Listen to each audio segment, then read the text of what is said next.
guys, this is motherhood. But hi guys, welcome back to my channel. I recently uploaded a birth vlog, and if you watched it, thank you. If you didn't, you should go back and watch it. But on this video, I'm just pretty much going to talk about the story behind my birth and then the reason why I decided to do a natural birth. So we're going to start with the reason. Reason is because simply I just wanted to. I saw that it was possible. I saw other women doing it. And I originally wanted a home birth, but I couldn't do a home birth because my insurance wasn't going to pay for a midwife at my home. So I was like, okay, well, I guess I'll have to just do a hospital birth because we just moved across country. I didn't think it was a smart decision to pay out of pocket to have a home birth. And I wasn't like super pressed, but as long as I could still like go my natural route. So I found a midwife that accepts my insurance, and they kind of ran like an OB-GYN clinic, but the difference is if I would have went past 40 weeks with an OB-GYN, I would have more than likely been induced, and I did not want any medical intervention if I didn't have to have any medical intervention. So that's one of the reasons why I decided to do a midwife versus OB-GYN. Also, if I had to be induced, the first thing wouldn't be like C-section. You know what I'm saying? There were like different alternative methods you can do for induction. And if you guys are interested in knowing those things, we'll talk about that in a later video. But I want to make this video kind of like short, simple, and straight to the point. So that's why I chose a midwife. And then the hospital that they did, they pretty much like specialize in natural births. They let you do whatever you want. If you saw from the birthing vlog, I was in a tub. A lot of hospitals don't have like tubs in the room or showers in the room for you to be able to kind of like set the mood or whatever. So I was like, okay, I can still have my natural birth without being at home. And once I realized that, I was like, all right, let's get it.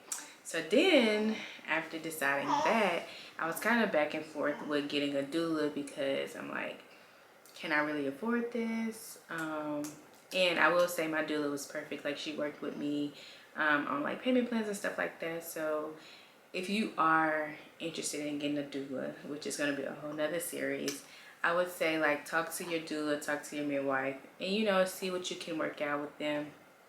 And because I think both are very, very needed, like especially a doula, like in a black doula, like she helped me come out on top.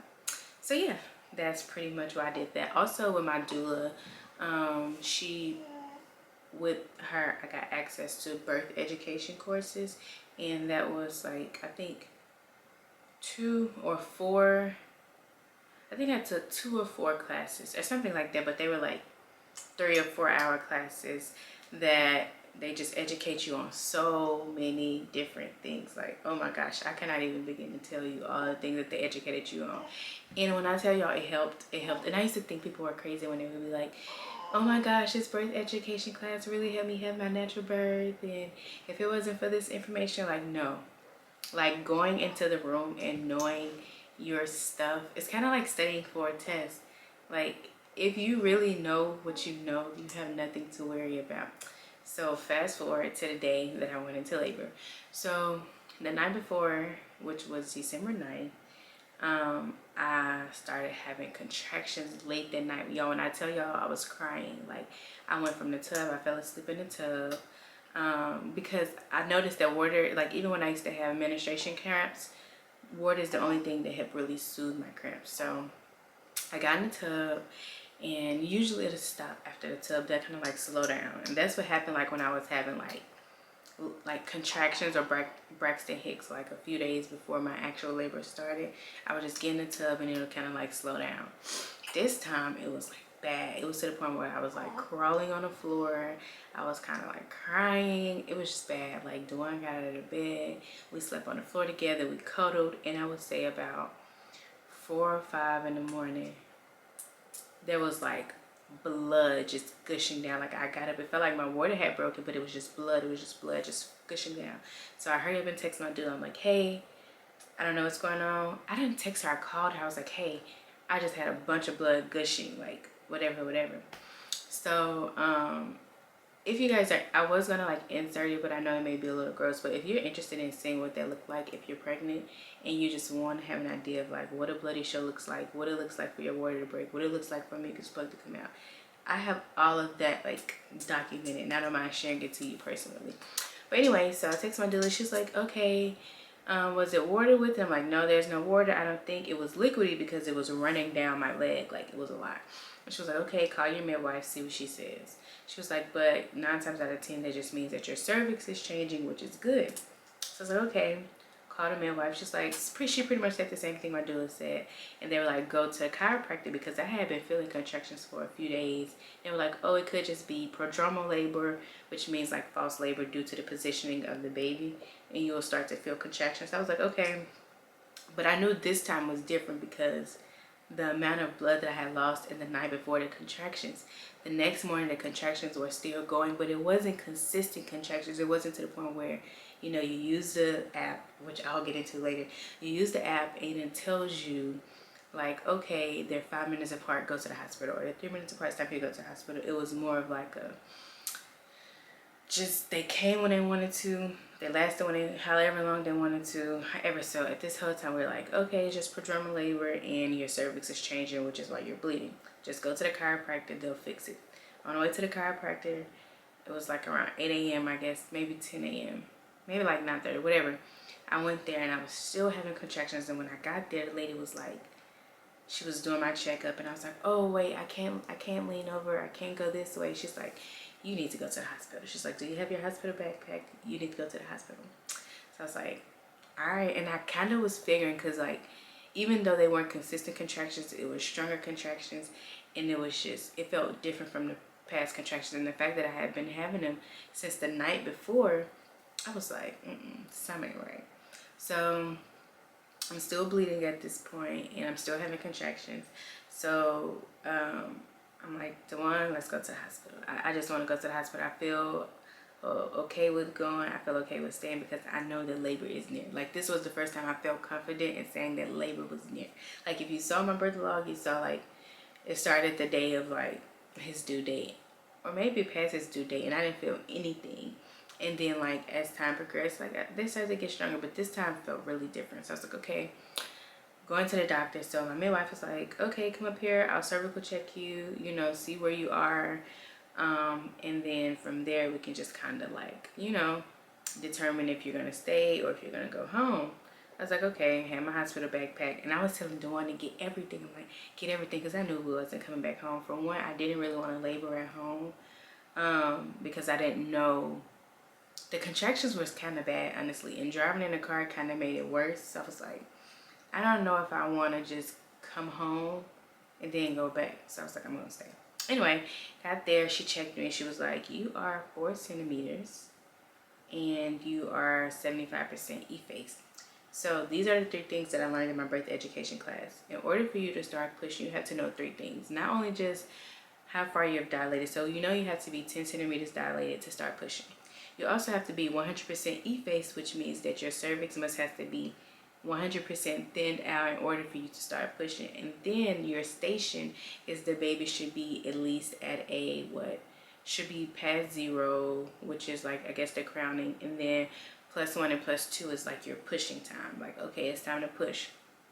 And so she was like, you're E-face, and the baby is at a -2 station. So that means he was pretty much still floating at the top and not engaged in the pelvis. And engaged means he has made his head through the pelvis, and somehow he will eventually come on down.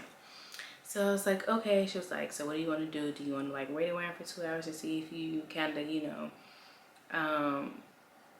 are gonna like keep progressing, or do you want to go home? I was like, nope, I don't want to go home. I don't want to go home. Like, you can admit me right now. And I was like, well, I'll stay for 2 hours and then we'll see where it goes. 2 hours passed. She came and checked me. Or no, she didn't check me. She was like, what do you want to do? I was like, you can admit me. So then I was admitted. This was around like 6 o'clock. So I texted my doula. Oh no, this was maybe like around 4 or 5, because my doula ended up coming around 6:30. So I texted my doula. I'm like, hey, I'm ready for you to come, because I knew it was near. Like, the contractions were still coming, but it wasn't consistent. And so my doula ended up showing up, and we started walking the hospital halls. This is another reason why it depends on where you have your baby if you're not having it at home, because this hospital, shout out to Baylor Scott, I was able to walk the halls, walk the stairs, like really was able to like get in the zone without people in my ear, you know. So we walked, we did stairs. I'll try to insert some pictures here. We did stairs, we did lunges. We started to do like all of the the early labor like things to kind of like induce to get to active labor. So time was passing. Honestly, y'all, I had no recollection of time as like the labor started to progress. And so I missed the part right after my midwife admitted me. She was like, you know, I want to give you a therapeutic rash. And I was like, or therapeutic rest. So therapeutic rest is like pretty much some medicine to help you rest and prepare for labor. She was like, because you seem exhausted, you know, because I had been up all night the night before, because labor at that point, I'm sure that it had already started. So I was like, okay, I'm gonna think on this. I talked to my midwife. I talked to Doula, who's my fiance. I was like, okay. I talked to my doula, talked to Dewan, and they were like, yeah, I don't think it's bad, you know, it's Stadol, and Stadol isn't as bad as fentanyl. It stays in your system for 30 minutes, but it's so short, so you don't, you could or you could not really get rest. Mind y'all, I hadn't eaten either, so not only was I was lacking sleep, I was lacking nutrients, and I was just tired, but I was so in my zone, and I knew that it was time. So I was like, okay, nope, I'm not gonna do it. She was like, okay, if you don't do it, I can do it once you're past either 5 or 7 centimeters. I think it was 5 centimeters. So I was like, okay, that's fine. Like, I'm at 4, I can do this. Like, because if I would have got the Stadol, then it would have been intervention. And I was very gut-hold about like no intervention if I didn't need to. So that happens. Fast forward, we're doing all the things, maybe like 4 or 5 hours passed, and it was still no sign of my water breaking. Oh yeah, because when she first checked me, my water wasn't broke either. So I was like, you can't really do nothing if your water don't break. So I was like, okay. So she came in 4 or 5 hours later. She was like, okay, I'm gonna cervical check you, and you know, let's see if your water has broken. Water wasn't broken like 4 or 5 hours after getting admitted. So she started talking about intervention of doing like breaking my water. The thing is, the reasons why you should have a doula. My doula was like, well, if she break your water too early and he's not engaged or he hasn't made his way down, you may have like a prolapse umbilical cord, which may cause you to have an emergency C-section. I was like, negative, not gonna happen. So my doula was like, all right, let's go to the dilation station. Dilation station, something else that I learned in the birthing class, also just following like different doulas and just educating myself. Birth station is you pretty much get on the toilet and you sit backwards, and you just pretty much, the baby just comes down just by the positioning. And y'all, when I tell y'all, that is intense. That's an intense part, and I did that for about an hour. And I would say right after that, my water broke. My water broke, and it was just like, it was like gushy all in the toilet. So I was like, oh, my water broke. So that happened like maybe 6 or 7 hours after being admitted. So at this point, I had been in labor for, if we're counting the night before, probably at least 12, 13 hours. So that happens. I'm trying to like speed up. So towards the end of the night, maybe around 12 o'clock, there was still no baby. And I was hurting. I was exhausted. The contractions were picking up, but it still wasn't consistent. The whole time my doula was trying to like time it, and she just stopped timing it because they were so inconsistent. Also, you know, active labor starts when you begin to like vomit and you transition, you start to like curse, whatever, like you just really, your whole demeanor change. The only thing that I did once active labor started, which is how I knew active labor was starting and nobody else knew, I threw up. And then my contractions were getting stronger. It was like the pressure in my anus, in my stomach, on my vagina, like the pressure in my whole pelvic floor was just unbearable. So I was like, okay, this is it. So they were like, oh no, you're exhausted. Around 12 o'clock, they're like, I think you should just go ahead. We're gonna give you sugar water, and you should think about like getting some medicine so that you can rest. It was like, my midwife kept saying like, you know, get medicine so you can rest, and then you don't want to, because you're not going to be able to push if you don't have, you know, if you don't really have the energy, like you didn't eat anything. So we're going to give you sugar water, we're going to give you some in IV. So I was like, I don't want it, I'm good. So my doula came up with the idea of getting Benadryl.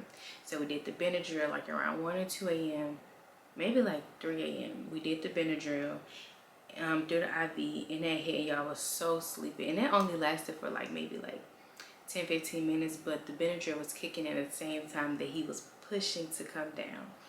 And so I was like, okay.